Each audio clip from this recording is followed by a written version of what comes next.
Hello and welcome to another episode from the Real Talk and Revenue podcast. We have myself, Francesca, the accountant, and we have Jordan, the therapist, and we bring real powerful conversations around building revenue, building confidence, how the mindset works, all different discussions around to help others in business and in their personal life. So listen in, tune in, let us know what you think, ask questions along the way and we'll be sure to answer them.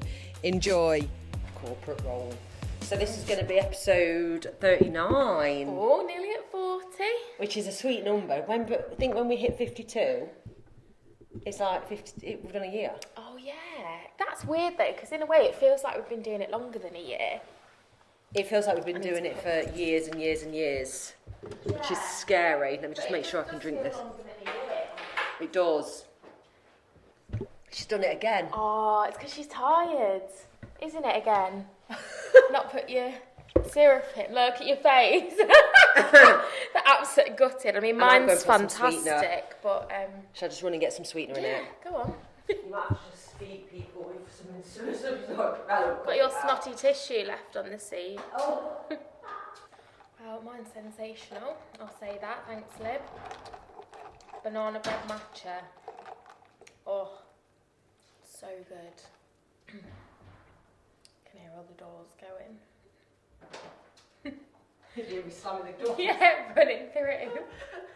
Get it straight. Right, let's start again.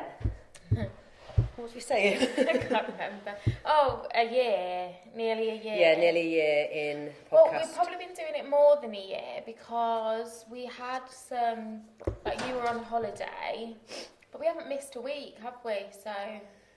When was I? Yes. You had your honeymoon. Oh, I see what you're saying. We've done a backlog, so it's like probably... It's going to be... released, yeah. By 2 weeks, it'll be different. Yeah. Yeah, but we haven't missed posting an episode for a week, so it should be on track. Like, it should be on track. We're ahead of the game. We love it. Yeah. I did my. I think we mentioned it in last week's. Yeah. That I was doing a speaking event. You mentioned it the last couple of episodes, I think, because that was on. Yeah. Was it last Thursday? It was last Thursday, right? Oh God. So you know my travel issues, not issues. Travel anxiety. Travel anxiety. Oh. Yeah. You're going to think I'm absolutely balmy. You know how people say, make sure you get there super early, don't stress. I feed my anxiety. I do it to myself. I feed it. I know what I do sometimes.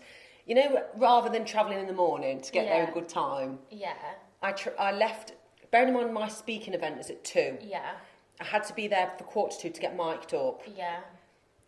My train was at 11 at Northgate. So I had 3 hours to get from London to Excel London, okay? Okay. Then I thought, why have I done that? I just wanted to go last minute, not overthink it. Yeah. But what I didn't realise, it was quite close to the bone of getting there and getting so we had to get 3 trains. I'll call the tubes trains. Yeah. Bella, she was fantastic with me. Did she go with you? She went with me. Oh, that's good. Yeah, she went with me. She's so chilled, and that's what I needed. Yeah. Whereas I was like, right, we need to get to this bit, and I was directing us, where she's looking and just taking it all easy and whatever. Yeah. So I had to be like the mum and direct us there. Yeah. I mean, you are the mum. I am the mum. Yeah. But you know, rather than just employee and employer mode. Yeah. Thinking I have to take it all on rather than me going, can you just sort it out? Yeah, just get me there. Just get me there. Actually, it was fine, but we got there 1:15, 1:20. Well, that's plenty. That's plenty. But then, in my head, I thought, we've got 20 minutes. Let's bang out as many video content as we can. So funny. You can't sit there. That's the thing with the anxiety. Can't sit like, you still. Can't just sit and be like, okay. We're vlogging. It's like, right, let's fill this little bit of space so I don't get too overwhelmed or anxious. Yeah, it's so true.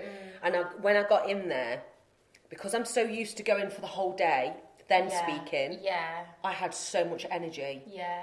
So actually I was like, oh my God, this feels great. Yeah. So I was bounding about, I did all my vlogging, and then got there for 10 to 2. So obviously I didn't want to be on time because I wanted to leave it till last minute. And then I was like surge with adrenaline, which fuels me to do my performance, shall I say. I actually really enjoyed it once I got going. Yeah. And actually, at one point, this is going to sound like really big-headed, and it's not, because normally I think I'm crap. Yeah. I just thought, who is this girl? Yeah, who am I? Who am I? Listen to, with the nodding heads. Yeah, and it's amazing like when you can actually just take a minute to like appreciate where you are, because we say this before. If you go back to like 5 years ago, or even like 10 years ago, like the stuff you're doing now, you wouldn't have believed that you'd be doing it. No, I'd have said and I that's don't want amazing. And that's when you kind of get that perspective. That's when you can be like, actually, like I've achieved a lot, and I'm really proud of myself. Face. Yeah, no one can see my face. I pulled a face when she said about being proud of myself. Yeah, but it's good. It is good because, like, past versions of you would be like, oh, is that what we're going to be doing? Oh my God, that's amazing. Like, I can't believe it. But, like, current versions of us were like, sometimes we get those moments where we're like, wow, I'm doing it. And, like, people like what I'm doing and that's amazing. But it's fleeting and we're like, what next? Or what that next? Critical voice comes in and you're like, oh, it's not that good though, not in comparison to what that person's doing, or, you know, what that famous person I know, or that influencer that I want to be like, it's not good enough. Like, what's that all about? And it takes the shine off of things. Why do we do that? What's it called?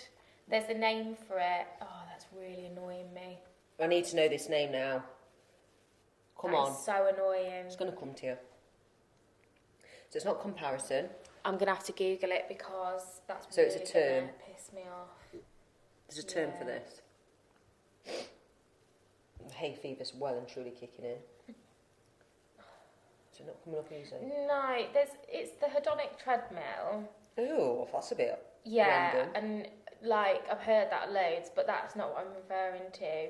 The idea that happiness is often fleeting, and as we achieve goals or acquire things, we tend to raise our expectations and desires, leading to a cycle of constant pursuit of never reaching true satisfaction.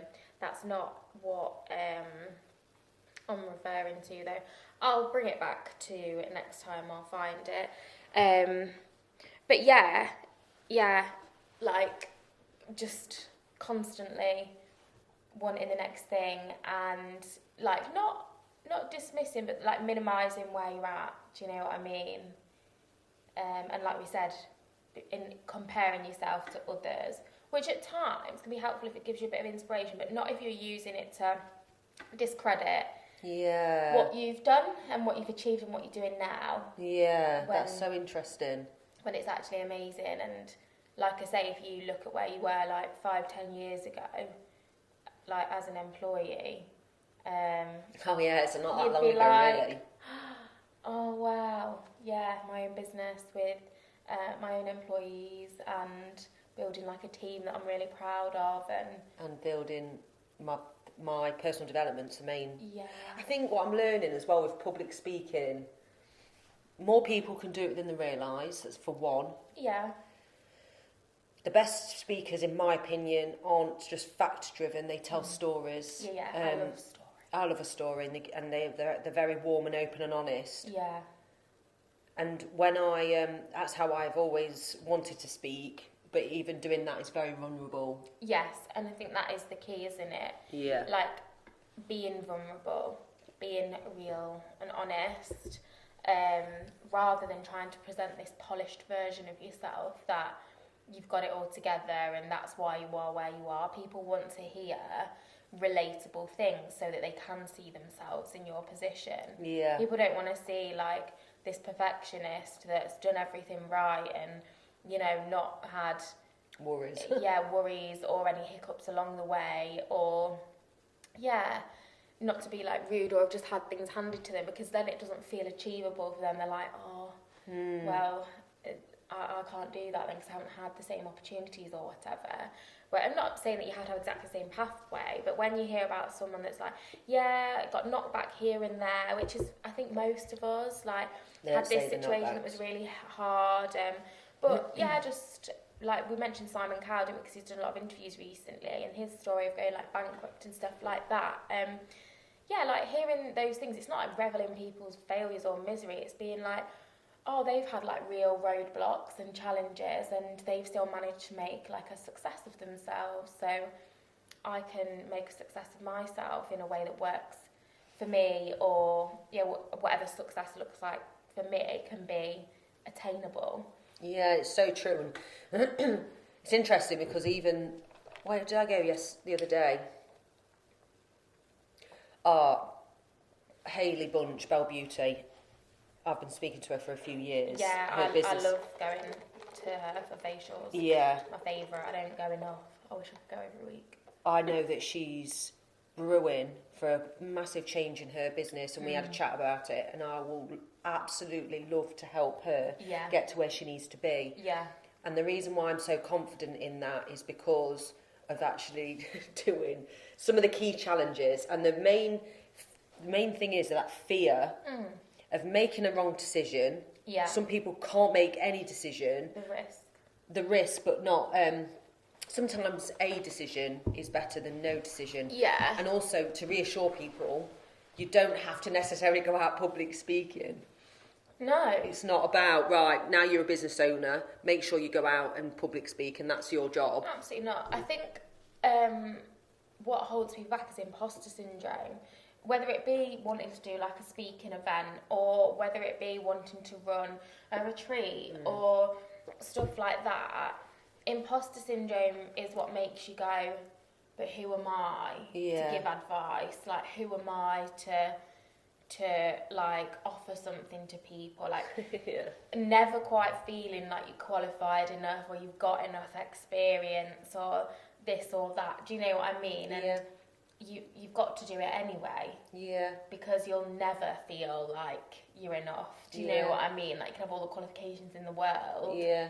And if you don't like put yourself out there and give it a go, and like you said, it doesn't have to be public speaking, but it could be like running a course or hosting a retreat or something. God, even like hosting's an element of public speaking, and that is frightening. Yeah, for me recently, obviously, I've said it's about putting myself out there and offering supervision of for a service, and it's like, oh well, who am I? Like, have I got enough experience? Will people actually value me as a supervisor? Like.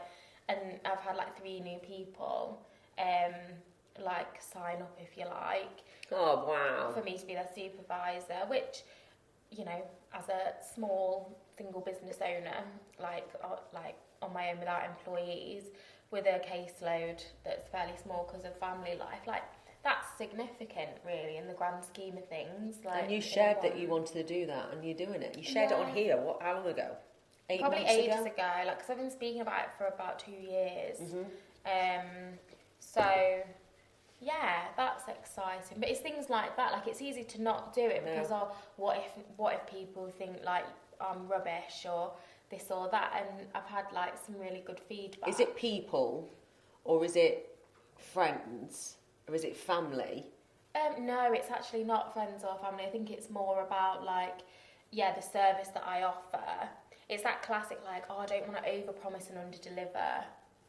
So I'm always, and like even in the conversations I have with people, I'm always like very, like. Go on, be honest here. Open and honest, but I'll always say like. It might not work. No, I don't say that. I know you don't say I don't say that because I do trust in the therapy that I offer, which is really good. But like with all my clients, and then with supervisees as well, I'm always like, if I'm not the therapist for you, if I'm not the supervisor for you, then like that's absolutely fine. Like, there's no pressure or obligation, and that's partly just to put it out there, and it's partly to make me feel more comfortable as well. But I think it's because I don't want people to remain in therapy if they don't think it's working for them, or think that if the type of therapies I offer or the way I deliver therapy isn't for them, that therapy is not for them, because it's not the case. Like, it's not a one-size-fits-all. Do you know what I mean? And again, like you say, not to sound big-headed or anything, but like it doesn't happen very often. Like, usually people are really happy, and will describe me as like really warm and non-judgmental and stuff like that. But every now and again it does, and you just know, you think like, probably not the right fit for you.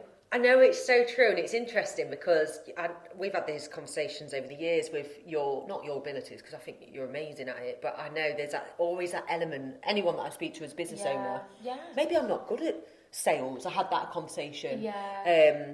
all right, hang on a minute. I wonder what makes people good at sales.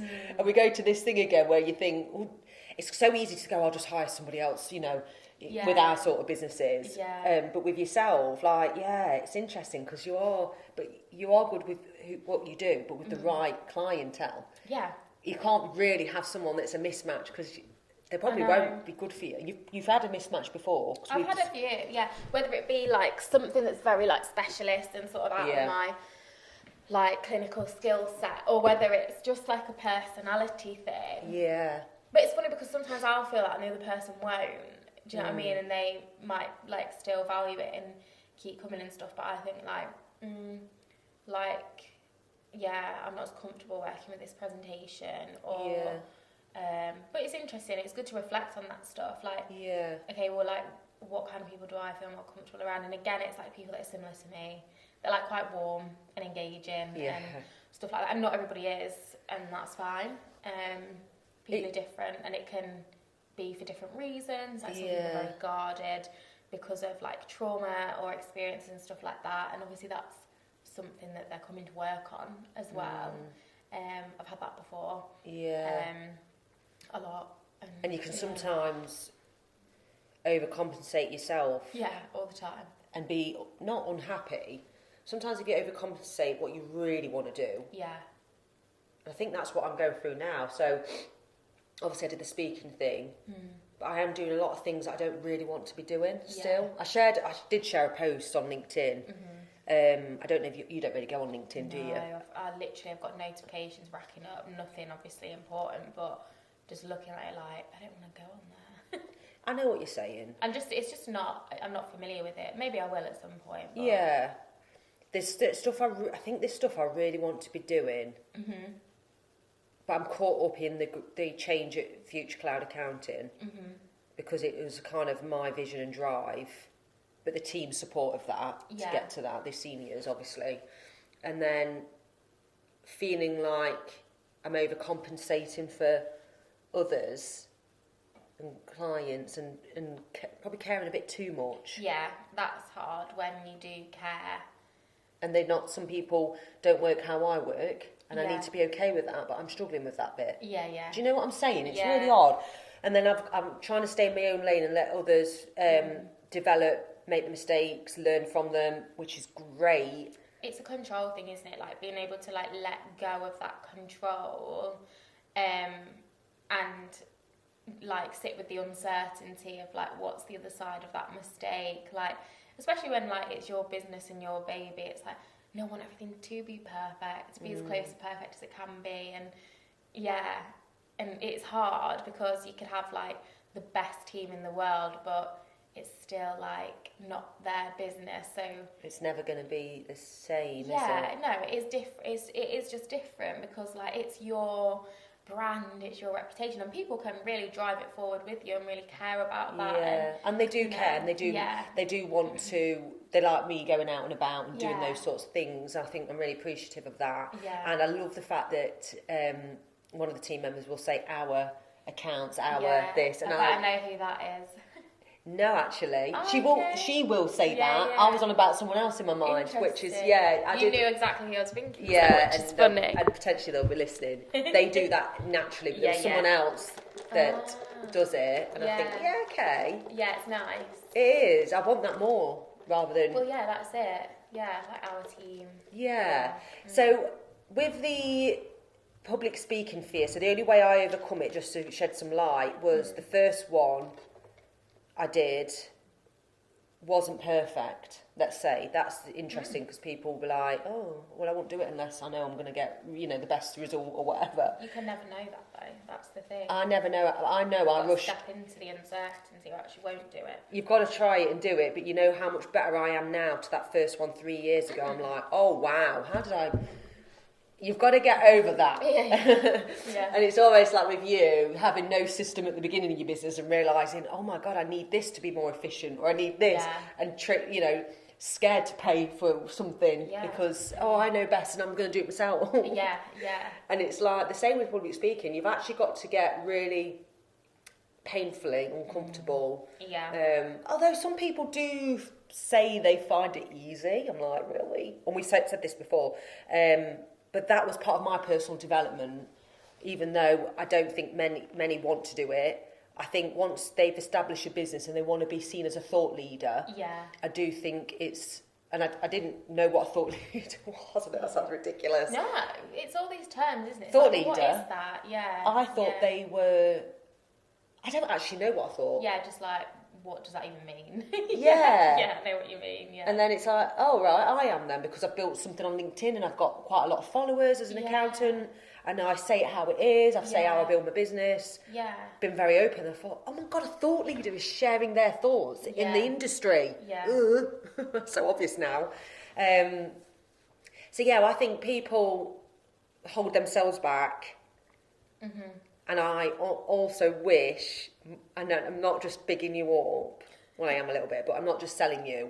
I genuinely believe if more people had self-help, therapy, investment, chat AI, not overlap, or any, something to be self-aware. It's so important. Like, it's everything.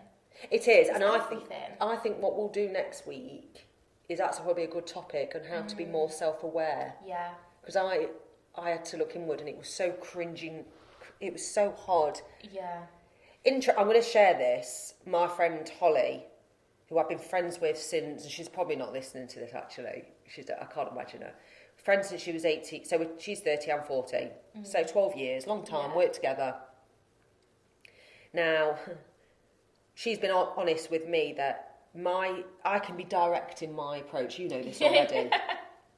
But do you think, she said, because I know you, and I know how I take delivery of information, she'll say something like, or she has to say to herself, she didn't mean it like this because of this. Do you see what I'm saying? So if I give her some feedback... I do. And I said, is that a you problem, Holly, or is that a me problem? Yeah. She said a bit of both. I don't know. It's a hard one, isn't it? No, wow, it's funny because I never feel like that with you, no matter what you say to me. And I don't think June does, actually. But is there something about, the confidence in knowing that? Because I have, real confidence in knowing that we do things a little bit differently, or we have different thoughts and opinions on some things, and, that's okay. So I know that, when you're, saying things or offering things up, I'm like... You're right in what you're saying. Yeah, what about you? You've took the absolute... You've ripped me on the podcast and go, no, you've got absolute anxiety and you're riddled. And I'm like, okay. And then go in here. But that's what I mean. Do you know what I mean? Yeah, and I'm like... Yeah. And actually... so for God's sake. I know, but it's true, isn't it? You've ripped me on here and gone against everything I said about my weight. You've gone, you overthink it, issues. And I'm okay with that because, again, I think it's interesting, isn't it? Because it takes a lot to offend me, is what I'm trying to say. Yeah, but also it's about our dynamic and knowing that we are open and honest with each other. And when we said we were going to do this, we said we weren't going to polish it. It was going to be our chat, didn't we? I do cringe and myself. It is. It is. What was I saying on this? I don't know. Me and Holly had a bit delivery of information. So she said... I asked her for feedback on how I deliver information. She said she's had moments, because she knows me inside and out, where she's thought to herself, ooh, what did you mean by that? And then thought, it's just how she delivered it. Rather than, oh, I've got a problem. Because I never mean anything with attack or intent. I would say it's a dynamic. Not a problem, it's the dynamic. So it's her stuff and your stuff. Or do you know what I mean? It's, and that's what we do when we're relating to other people, our stuff is always reacting to your stuff. Do you know what I mean? So that'll be what it's about. It's spoken to something in her. Yeah. The way you deliver things. But then she's got insight enough to be well, that it wasn't a negative thing. No. Do you know what I mean? But it's interesting, isn't it? Learning about yourself. And I think the topic self-aware is going to be interesting because it stings when when the reality hits. Yeah, I think I said before, on here, I can't remember, but when I started doing my therapist training, it tipped my world upside down, because before that, I had this view of myself as quite a laid back person. Like, people would say I'm quite funny and stuff like that. Right, honestly. And then I started a therapy training where like learning about like anxiety and stuff like that, and I was like, fuck, I am like a chronically anxious person. Wow. And really, and this is the thing, like if you had met me back in, let's say like 2015, 16, 17, 18, completely different person, like completely different, just in terms of like what I would have been able to do and what I couldn't do, how I viewed others and myself in relation to other people.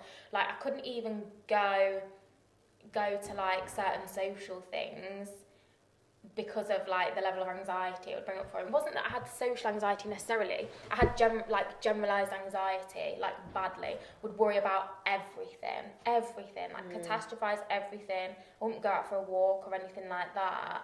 Like I was very, I cleaned my house a lot as a way to like manage nervous energy, Mrs. Hinch style. Do you know what I mean? Yeah. Just hyper focusing on things you can control. Yeah. To manage the internal chaos. I'm chaos at the minute. Absolute chaos. Yeah, and whatever's going on in your brain. So yeah, it's funny like when you say about that, because for me like my therapy training was like such a mirror, and I was like, oh wow, like.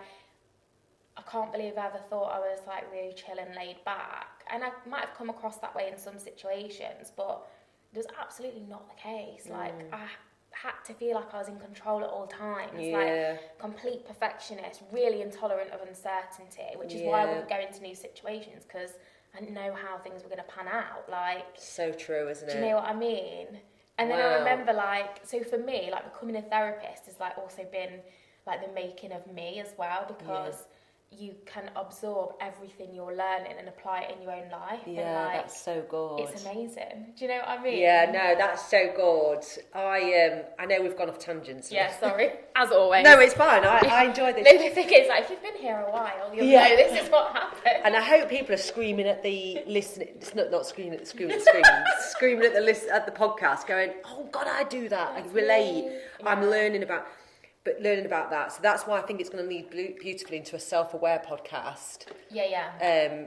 Because nobody's, just a reminder that no one's perfect, and if you're leaning into a new role within your company or in life or in a new relationship, if you know you're very self-aware, you'll build a better relationship. Totally. But you will make mistakes with that. So anyway, we'll talk about that next week. Yeah. And thanks always for listening. Thank you. That's a new one.